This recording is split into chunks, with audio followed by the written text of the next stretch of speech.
Let's talk about real quick about permitting. So that's come up a couple of times. So I think you guys can agree that permitting is if it was a three-legged stool, it's a key pillar of the stool that make sure things stay up. What should people know about permitting, or what do they underestimate about the permitting process that maybe you could share in some insight to? It's longer and more complicated than you think. Again, to bring it back to the value of having proper engineering on your project, something as simple as doing a design that avoids railroad crossings, because those are incredibly costly and time consuming to get the permits to go under or over a railroad. And it can be cheaper, to place a few thousand feet more fiber than deal with a railroad crossing. So the permitting aspect. I was having this vision of like, what was that?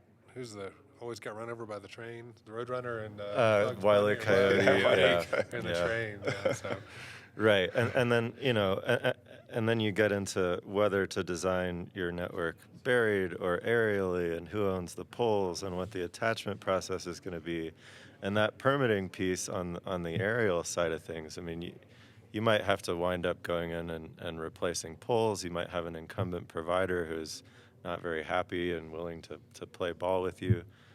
So the permitting side is absolutely critical, and it should not be underestimated, because it can really add a lot of cost to a project if you don't consider it up front.